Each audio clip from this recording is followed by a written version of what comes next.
Okay, NBA trade stuff is weird, part 75, featuring another episode of Will Anybody Trade for Brandon Ingram or Zach LaVine? We will also do some Cam Johnson stuff, some general net stuff, bounce around the league a little bit. Of course, December 15th is the date in which the majority of the league can be traded, so we're getting out a little bit ahead of this. And also, if I violate any CBA things during this video, my bad. It's like a minefield at this point with first apron, second aprons, hard caps, etc. Anyway, with LaVine and Ingram, guess what, man? It's still tough to find the move for either one of them. If we could start with LaVine, but honestly, everything I say here can also apply to Ingram. So the teams that I try to look for LaVine are teams that can surround him with good defenders and he can just be the tough shot maker and shooter. Not to say he's horrible on defense, like he's been better on the ball than as a team defender pretty much his whole career, but still, I think that'd be the ideal situation. But even as I think of a team for about half a second, I immediately talk myself out of it because of what they might have to give up or whatever. Obviously, his contract is a big thing in this, or I just don't think the team wants to go in that direction right now. So to give you examples of just good defensive teams right now, okay? You look at the Magic. I just don't think they're entertaining the idea. I think they're going to say, we got Paolo, we got Franz, who's been great with Paolo out. Anthony Black has been more aggressive. And also the Magic, like basically every guy on their roster who you'd have to put in a trade actually matters for them outside of Cole Anthony. So it just doesn't feel like that's going to happen, okay? And I don't think the Magic need to be in a rush to make any moves. Like this thing is going up on its own pretty much. Maybe a smaller move for more of just a shooter who doesn't command as much assets to move or salary. But anyway, another team is the Pistons, right? They were a top 10 defense like a week and a half ago. They're now middle of the pack. Need more help on offense. They're not trading a pick and they're not trading Ivy. So it's just not happening. I thought about Miami for 4 seconds. Just don't really see it, even if they would love to get an improvement on Rozier. I know there's been a little bit of Jimmy noise as well. We'll jump around for half a second here. I think Miami's going to need a very bad couple of months for any Jimmy Butler trade anything to actually be worth entertaining. I'm sure Miami would love to improve on Rozier because he just mostly hasn't been that good.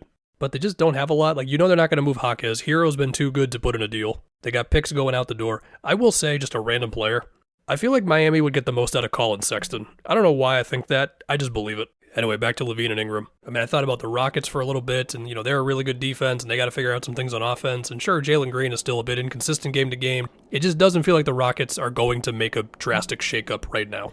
At least not for Ingram or LaVine. So then at that point, the amount of teams that I'm left with that are good defensively, that I think have the need for just more punch on offense, that also have some draft pick something. Based on some of the way you hear about the market with LaVine and Ingram, I don't even know if teams want to give up picks like that, but okay. The only other team I fall on is the Warriors, but there was a report 4 months ago from Shams saying the Warriors are not entertaining LaVine or Ingram. It would also be financial help. Another team for you, really good on defense, could use some more help on offense. The Clippers. The only way you could get the money is if Norm is in the deal, but Norm has been so good that you're just not trading him. I do remember that the Kings were rumored for Ingram at one point before they got DeRozan, but since then it's been pretty quiet. The Kings also have their own problems to fix before we can really start thinking about them in trades. So anyway, typical me fashion, can't really find the deal, and then somebody gets traded, and then I'm like, whoa, look at this. Anyway, look, these dudes get buckets, okay? Let us not forget that. Anyway, let's talk about Cam Johnson. Well, we'll start with the Nets in general real quick. I don't think the Nets are going to trade Cam Thomas. I would bet no on Claxton, but that one might be a little more possible. I think someone would have to kind of blow him away with an offer. I think Dorian Finney-Smith will get moved, and now we can talk about Cam Johnson. Great three-point shooter, can flow on and off the ball, not like a shot creator who you're going to run a bunch of offense through, but can put the ball on the floor when you need it. Defensively, he can fit in, and I think it's very easy to slot him on basically any team in the league. I believe the report was multiple first-round picks will be the asking price, and also, if I didn't say this, his contract is in the 20s for the next 3 years, so he's a bit more affordable than LaVine or Ingram. Sure, the Nets don't have to trade him, but it feels like his value is pretty good right now. Now, whether their dream of multiple first-round picks is a reality, that's a whole nother thing. If his market ends up dropping a little bit more than they would like, then at that point, you really can imagine basically anybody going for him. If I could just try to name a couple teams. I tried to get him to Cleveland or Dallas. That one would really depend on the market not being as heavy on picks. Dallas has a couple of picks to play with. Cleveland basically doesn't have any. I did think about Cam Johnson to the Spurs for about 4 seconds because, yes, the Spurs, they've got extra picks. They have tradable contracts. I just assume they're not really going to do anything. The Grizzlies were another team I thought about with Cam. They've got picks, and they've also got tradable contracts. The biggest one probably being Marcus Smart, where it hurts me to say it, but that recent one he had against the Mavs, he had a horrific fourth quarter. Cam getting threes created for him by John Moran, that just makes sense. However, the Grizzlies have just a lot of guys. Edey went down. They've been going with a Jaren Jackson, Brandon Clark front court. The minutes with those two on the court together have been really good, but Edey's got to come back at some point and get minutes. And they're just comfortably having Jalen Wells as the fifth starter, taking on tough assignments on defense and shooting threes. So They might just have too many guys. The other thing, too, is will the Nets want more than just salary filler plus picks? I mean, I think that's about the limit of what you can ask for Cam Johnson, but they're not me. I did think about the Warriors for a second with Cam Johnson. Contract-wise, I mean, D'Anthony Melton pretty much has to be in the deal. It sucks to say that because Melton was playing well, but he got hurt, and it's just the reality of the NBA. I can't pretend it wouldn't happen if they make a deal. But then after that, you're looking at GP2, who matters for them. Like, whenever he's on the court, they're good. You still have to put in a little bit more money. So it's not easy because you might have to gut like a little too much of your depth in order to get somebody like Cam. What I will say is between looking at their collapse in the fourth quarter against the Nuggets and their game against the Suns where Steph didn't have it, so therefore they just couldn't score enough, it feels like the Warriors need to do something. Now, maybe they should look to getting more size on the court, but also they might need to try to lean more on getting like Kuminga with Steph and Draymond lineups, but if you're doing that, that might push you more towards like Draymond at the 5 lineup, so then do you really want to commit to a big? There's many things with the Warriors. And for what it's worth, like Trace Jackson-Davis's minutes have been a little up and down lately. I didn't even talk about the fact of like, should the Warriors entertain moving picks given Steph's age, you know? If I can mention Sacramento again, I think if they can figure out their own stuff, they could be a Cam Johnson team. They do have some picks to trade.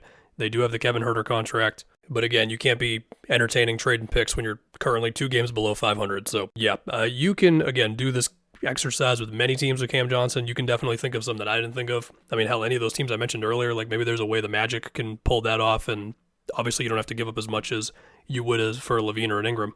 Anyway, let's move on to some other stuff. So speaking of Levine, we can talk about Vooch real quick. If you think you can take on Vooch and still be good on defense, and then you can benefit off of his pick and pops, then okay, fine.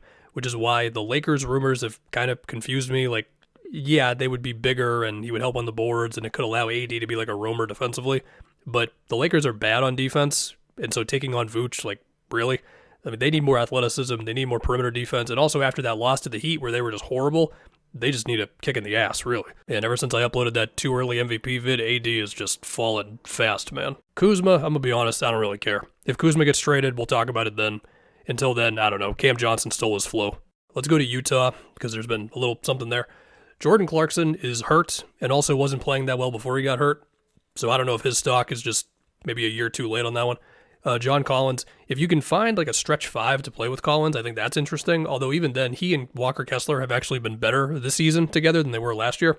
The Jazz are still a train wreck, but if you want to care about that, I think Colin Sexton, if you can find him a good defensive team, could step in and just be like a scorer. I think that's cool. And I know Colin Sexton is not a playmaker. Like we've got evidence here. If Colin Sexton is like your lead ball handler, your offense is just not that good. Like I said earlier, I don't know why I'm just fixated on this Colin Sexton in Miami thing. I don't even have a trade suggestion for you. I just want to speak it into existence for some reason. Or whatever that means. Last thing on the Jazz, I am not buying any Walker Kessler rumor. I think the Jazz will keep him, and I think they will give him an extension at the end of either this season or next season.